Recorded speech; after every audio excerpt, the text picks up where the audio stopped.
তোদের কাজ চেষ্টা করা যা আমি হুকুম দিয়েছি। আশা করি এই শব্দটা একটু নোট করবেন।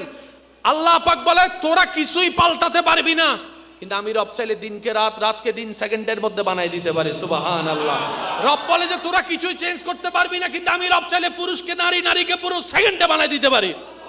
তো তোরা একটা কাজ কর, চেষ্টা করে করে আমার এবং আমার নবীর হুকুম পালন করার চেষ্টা করে করে আমাকে খুশি করার চেষ্টা কর, আমি তোদের জন্য যা দরকার সব পরিবর্তন করে দিব। সুবহানাল্লাহ। এবার বলেন লাভ চান না লস চান? ভাই একটু বলেন না, লাভ চাই না লস চাই? অশান্তি নাই শান্তি চাই? সুস্থতা চাই না অসুস্থতা চাই? এবার এখানে যত আমার মুরব্বী দাদারা আছেন ওনাদেরকে জিজ্ঞেস করেন, আপনারা যখন ছোট ছিলেন তখন এলাকায় কয়টা ফার্মেসি ছিল? কয় গ্রুপের ওষুধ ছিল?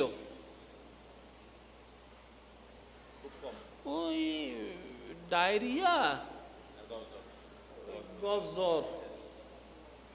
নাতির থেকে জিজ্ঞেস করে তোদের আমলে ওষুধ কি? বৃষ্টি বেত লম্বা, মাঝখানে আবার ঢুকি গিয়ে করোনা।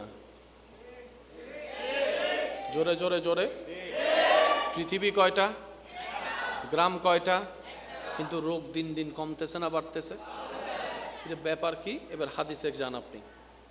রাসূল পাক সাল্লাল্লাহু আলাইহি ওয়াসাল্লাম বলছেন, যেই সমাজে, যেই এলাকায়, যেই পরিবারে, যেই গোত্রে, অর্থাৎ যখন দেখবা তোমরা বেহায়াপনা, অশ্লীলতা, মানুষের চোখ শরম ফেলে যা মন চায় তা করবে, যখন করতে দেখবা চোখ বন্ধ করে বিশ্বাস করে নিও নতুন নতুন রোগের সৃষ্টি হবে, নতুন নতুন অসুখের সৃষ্টি হবে, নতুন নতুন ভাইরাসের সৃষ্টি হবে।